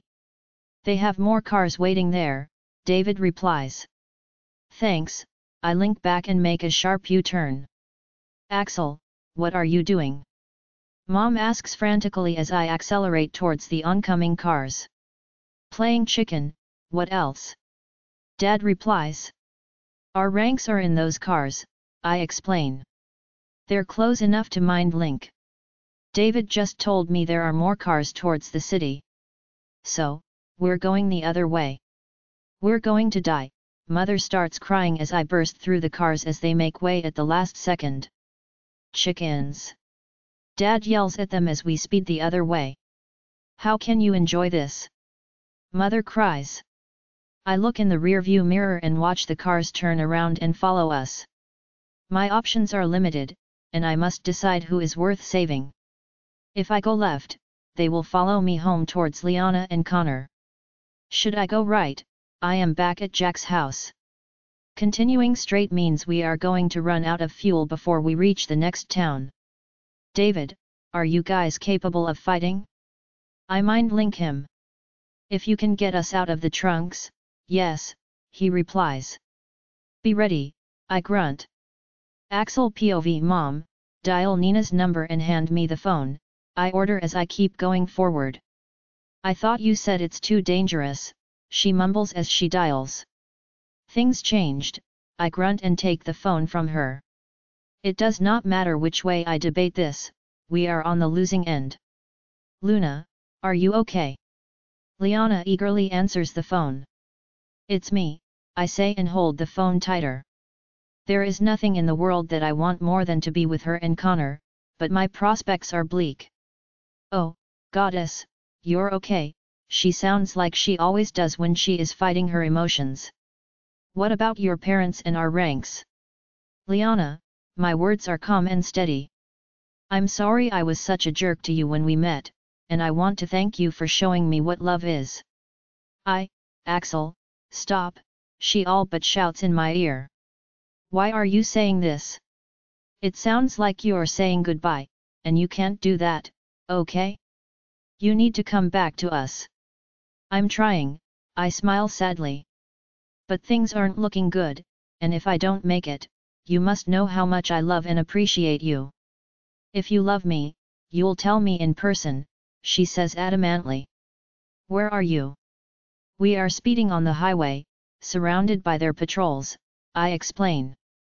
They're forcing us into a direction. Our ranks are captive in their trunks. I'm going to do an emergency brake and try to free them. That's our only chance. There is a moment of silence and for a second, I fear we lost the connection. No, it's not, she replies fiercely, and it sounds like she is running. Come home, I'm sending warriors to meet you halfway. You can't give up, Axel. I can't come home, I sigh heavily. I'm not leading them towards you and Connor. Connor has left our borders already, she sounds breathless. He's with Nina and an army of guards. Wait, are you still at home? My fingers tighten on the steering wheel. Yes, she replies, and in my mind I can see how she squares her shoulders, ready to fight me on this. I got Connor to safety, now it's time to save your ass. Liana, Connor needs his mother, I say reasonably. And he needs his father, she cuts me off. Axel, if they kill you, they will come after me and Connor. Nina knows what to do if we don't make it. They will never find him. Now, stop wasting time and come home. We are already on our way. We? I ask. Yes, love, she says firmly. I'll see you soon. She disconnects the call and I drop the phone. Hold on, I say as I make another sharp turn. This is worse than a merry-go-round going off its tracks, Mother mumbles. What's the plan, son? Dad asks. We're going home, I grin as I accelerate and turn towards our borders. Liana POV go faster, I order irritated as we exit our borders. I ordered every available guard to join while Axel was still explaining his suicide plan to me. I also arranged a car with medical personnel. I am not leaving anything to chance. I'm already doing 120 miles, Nick protests. It's a BMW, not a horse cart, I argue. It can go 150, so step on it. Do you want to kill us all? Nick grunts as he accelerates. If my husband dies, I will kill you myself, I snort. Axel scared the bejesus out of me when he started saying his goodbyes. I know he is only protecting me and Connor, but if he dies, he cannot protect my heart from breaking. Alpha Grant would never allow such behavior from his Luna. Nick's lip curls up like he smells shit. This is highly inappropriate and disrespectful. Well, you can suck up to Alpha Grant once this is over, I sneer. I couldn't care less if you dislike me because I was a human or because you have a problem taking orders from a woman. Or if you simply don't like my face. Just keep in mind, we're saving Alpha Grant as well. That seems to shut him up and I keep my eyes fixated on the road ahead. There! I exclaim. That's them. Axel. I try to mind link him, but we are too far apart and not within our borders. I take out Nina's phone and call Axel's mother. I can see you, Axel answers the phone. Good, I smile. How many cars are following you? 6, he replies. We've got 15, I smirk. Mind link the ranks to brace themselves. We're going to go around and behind you. We'll take out the cars that don't swerve away with a pit maneuver. Good luck, Axel inhales deeply. Don't worry about us. Get your parents to safety, I reply before disconnecting the call. Can everyone hear me? I mind link the guards and await their reply before repeating our plan. The tension is tangible as we charge towards the cars. I close my eyes and send a prayer to the goddess. In theory, it sounded bulletproof, but at this speed, I am starting to doubt my idea. Make way, I mind link our convoy and they move to the sides, clearing a path for Axel. The second Axel is behind us, we move towards the center and Jack's convoy goes off-road, spreading dust all over to avoid colliding with us. Holy shit, I mumble as I look back at the 2 cars that rolled. Another 3 have recovered and are following Axel as the last one tries to recover from driving into the bushes. Nick slows down along with our convoy, and we turn around. Follow Axel, I mind link the order to 4 cars as the rest of us pull over and run towards the nearest car that rolled. A huge man crawls out of the wreckage, and I immediately recognize him from the funeral. He looks disoriented as he stumbles away from the car. Hello, sweetheart, I sneer as I punch him with all my might in his groin. He groans and doubles over in pain. I grab his hair with both hands, lift his head and pull his face mercilessly down as I raise my knee. Pain radiates up my leg as his nose connects with my knee. With all my might, I bring my elbow down on his back and he collapses into the dirt. Luna, silver ties, a guard shouts and throws it at me. I catch it and quickly tie up the beast. I grunt and kick him in the stomach. I turn around to attack the next wolf, but there is no one left. In astonishment, I look at the scene. The people who survived the accident are all bound and lying in the dirt. Luna, Adele calls out and I smile relieved as I run towards her. Are you okay? I frown as I look at her face, which is covered in dust and blood. Just scrapes, she grins. And possibly a mild concussion, but the trunk seems to be the place when you're in an accident. Where are David and Mike? I look around. Here, Mike shouts where he is sitting next to the road as an EMT takes care of his wounds. My trunk wasn't as awesome as Adele's. David must have been in one of the cars that followed Axel, she murmurs. Check in with medical, I shout over my shoulder as I run towards our car. Luna, what are you doing? Nick yells as he runs after me. Saving my husband, I reply as I get in behind the wheel. I'm coming with you, he grunts as he gets in next to me. Axel and Grant will both skin me if something happens to you. Adele, I look at her. Are you capable of taking care of this mess? I got this, she waves. I nod and pull away with screeching tires. You know, Luna, it's not that I dislike you, Nick says as he holds on tightly. It's that you're reckless with your own safety. You're not supposed to do this. So, I should sit at home and knit. I grunt irritated. No, he sighs.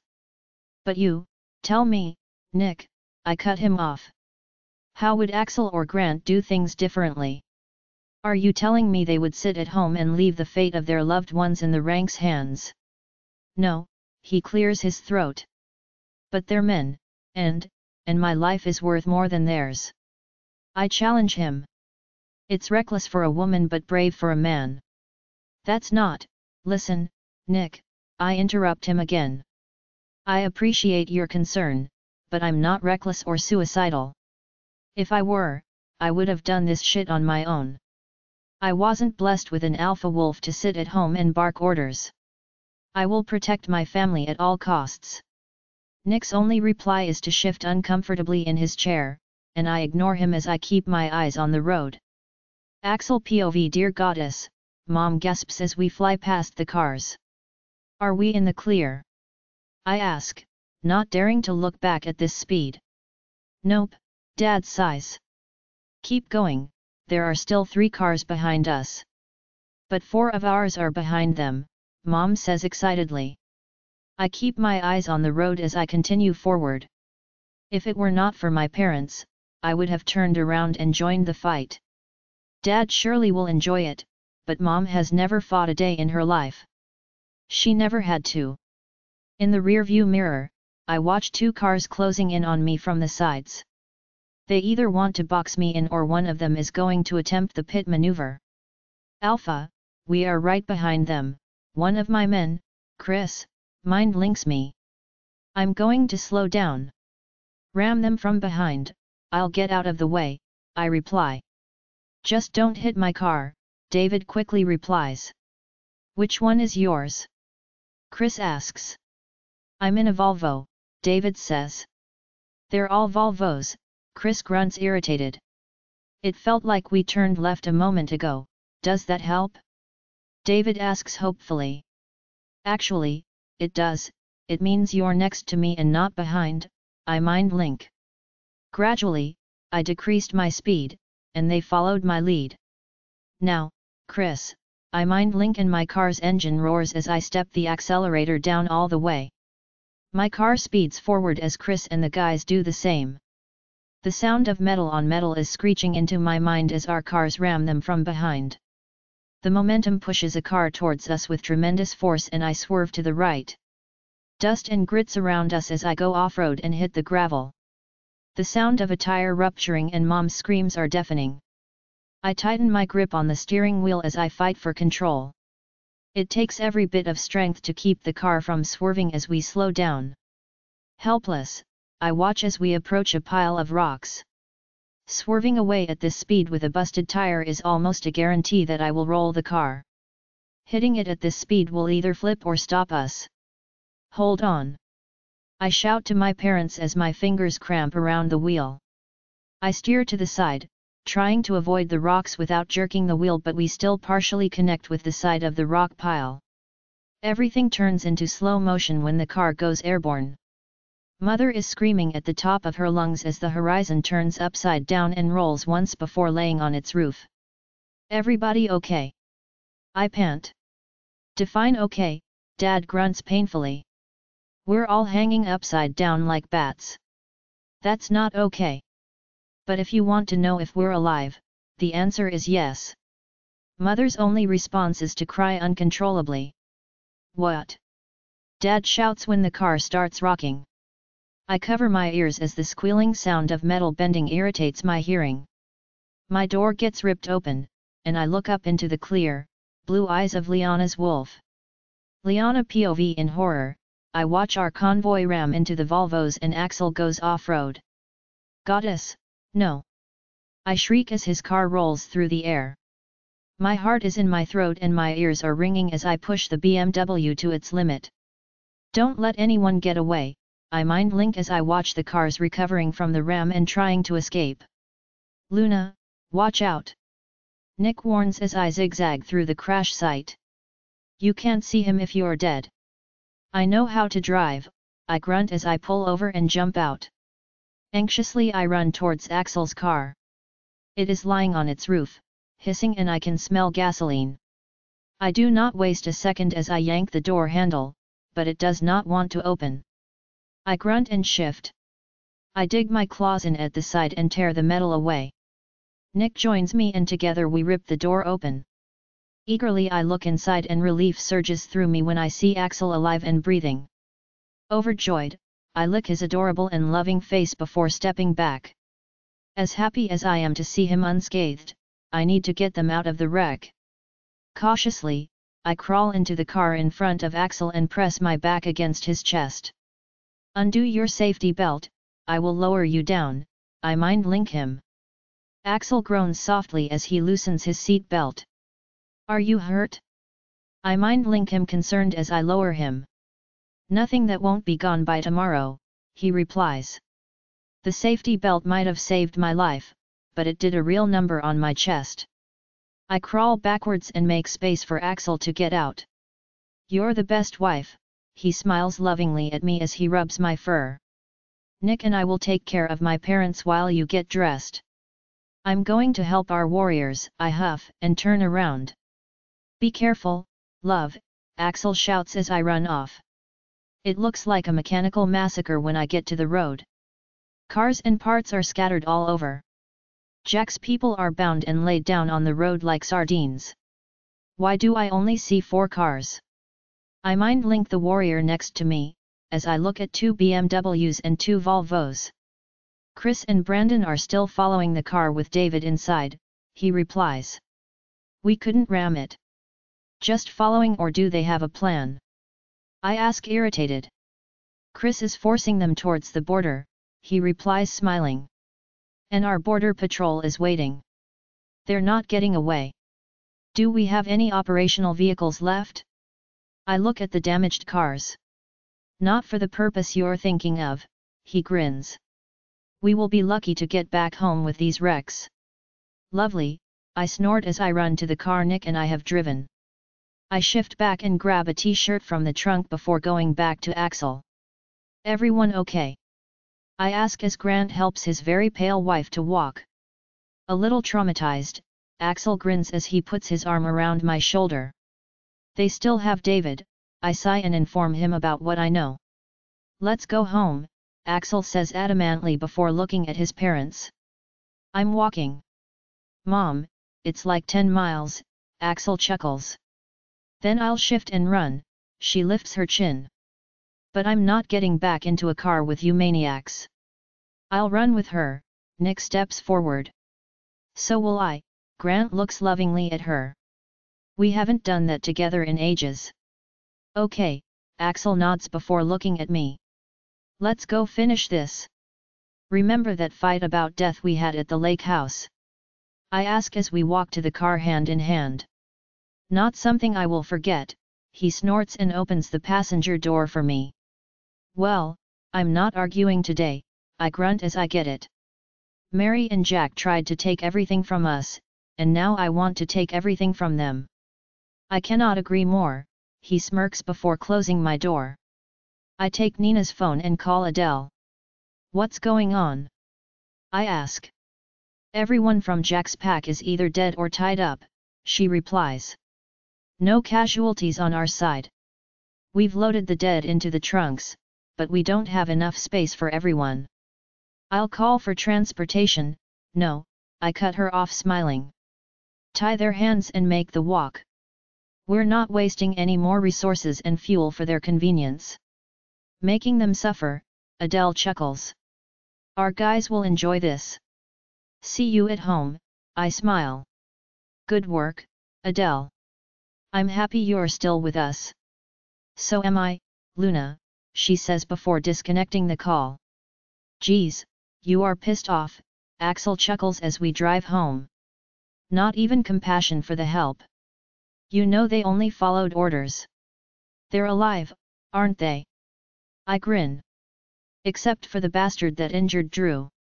Him I personally want to kill. So, do you think a surprise attack on Jack?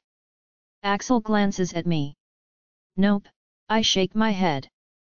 They'll know we're coming since their plan failed. But I want them to see us coming, and there's nothing they can do to stop us. You know we'll be outnumbered. Axel frowns. And we'll outsmart them, I smile confidently. But I will look that bitch Mary in the eye when life leaves her body. Nobody threatens my family and lives to tell the story. Mary. Axel raises his eyebrows. Not Jack. Have you seen that man, Axel? I shake my head. He's incapable of wiping his own ass. Think about it. What has he done or achieved since Angela's accident? You're right, Axel mumbles thoughtfully. Since the incident, it was Mary who has maintained communication with Mother. He didn't even get involved during the altercation at our wedding. So, you want to spare Jack? He didn't plan this, I sigh. But killing him would be sparing him. It's like you've said, there's mercy in death.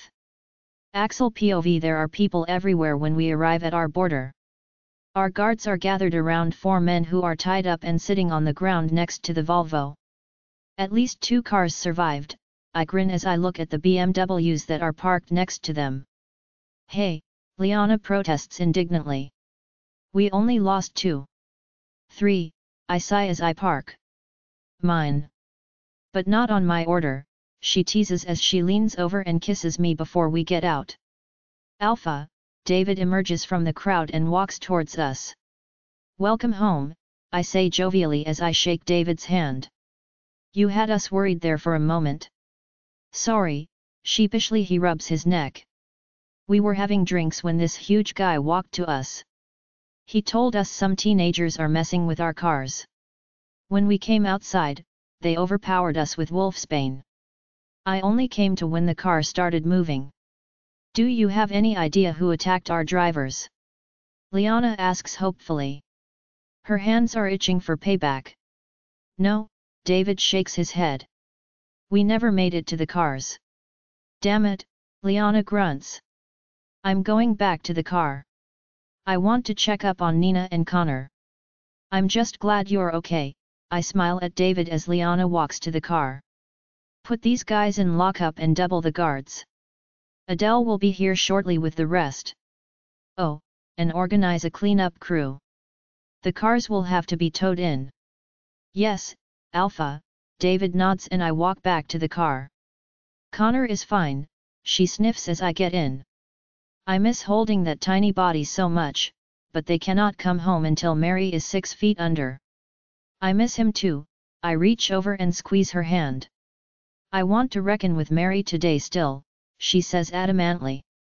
Before she retaliates or tries something else. We should go now. I was thinking the same thing, I tap with my fingers on the steering wheel. But our ranks have been poisoned. We don't know how strong the dosage was. They might not be able to shift. It's better if they stay, Liana says firmly. Your dad will be back soon and can take control of the pack. The ranks can sort the captives. All we need is a bunch of warriors who can fight. Do you have a plan? I look at her. You know they'll attack before we get across the border. Not if we arrive in a Volvo with their emblem, she grins as she looks at the car in front of us. And if their own people drive the car? I'm listening, I turn in my seat and look curiously at her. We take 2 captives and pump them full of wolfsbane, she explains. Before we reach their borders, we put them in front and tie them to stay upright. With sunglasses, their guards won't see that they're unconscious. We put the car in cruise control, and I will squeeze in at the front passenger's feet and control the steering wheel. You'll be my eyes in the back. We only need to get through, Axel. We don't need to make it all the way. Once we're across the border, our warriors arrive, and their border patrol would be too busy with them to pay attention to us. Do you have any idea how many things can go wrong with that plan? I push my fingers through my hair. Do you have a better idea? She raises her eyebrows and crosses her arms in front of her chest. No, I sigh heavily. Liana's plan is a dangerous gamble, but if it works, it will be the easiest and quickest way to get across their borders. Sneaking in or planning a ruse with wolfsbane will take time. Time we do not have. And Mary will soon know her plan has failed. She will either plan a counterattack or flee. But she will most definitely increase border patrol, making it twice as hard to get to her. So. She looks at me in question. So, we're doing it, I exhale defeated. I'll rally the men and get the wolfsbane. You get dressed. Liana POV. I am anxious and excited as we drive to Mary's borders. This better be working. I want to reunite with our son. I want our happiness back to before Angela's funeral, when my biggest problem was my mother-in-law's disapproval. We pull over and get out. Chris, Martin, and Axel drag the two unconscious men from the trunk and duct tape them underneath their shirts to the seat. I put sunglasses on their faces and worm myself in at the feet. Good thing you're tiny, Axel smirks as he moves the seat all the way back to make more space for me. Chris would have never fitted there. I'm grateful, Luna. Chris looks distressed at the space. I can't bend like that. Yet, Martin chimes in. Riding in the trunk suddenly doesn't look so bad. When you're done flattering me, can we please get a move on? I grunt as I partially lay across the man's legs. Being so close to his groin is not on my wish list. Yes, dear, Axel winks at me before he runs around and climbs onto the driver's lap. If anybody ever mentions me sitting on a dude's lap, I will kill you.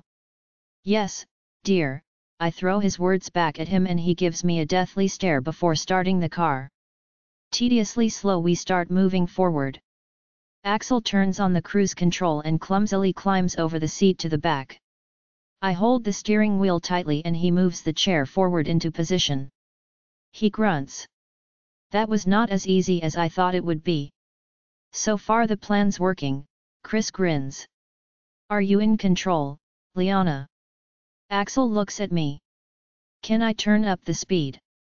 I'm ready, I nod. The faster the better.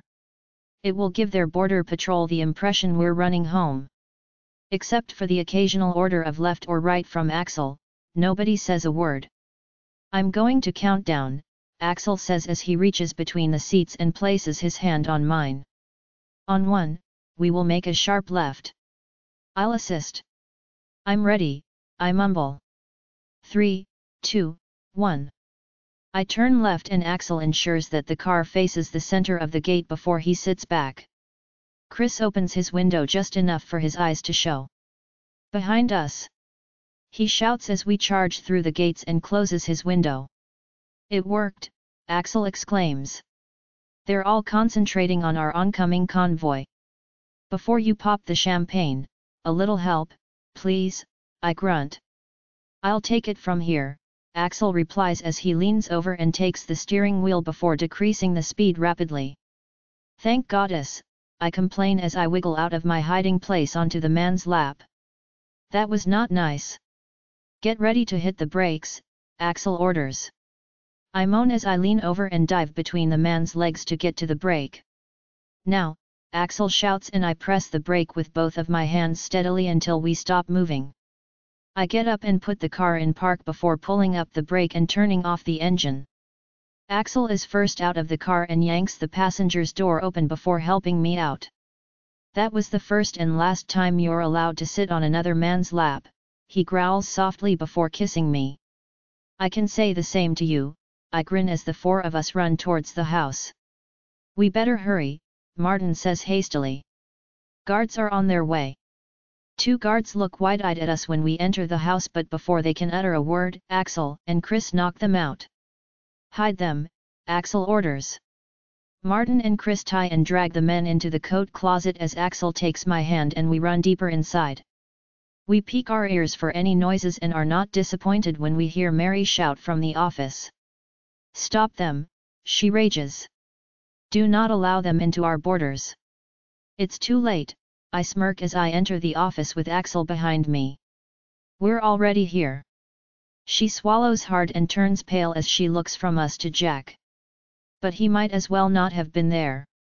He is staring absent-mindedly into his drink. Not for long, Mary regains her composure. The 2 of you are no match for my guards. Who said it's just the 2 of us? Axel smiles slyly. There is a scuffling and growling in the background. Don't worry, we got them, Chris mind links. But there are more on their way. You should hurry, Martin advises. Let them come and keep yourselves alive. They won't touch us if they want to keep their Alpha and Luna alive, I reply. Aren't you going to offer us a drink? I ask sweetly as I sit down next to Jack. The rest of the audiobook will be continued in the next episode. Join us on Patreon for early access or more great audiobooks, a link is provided in the video description.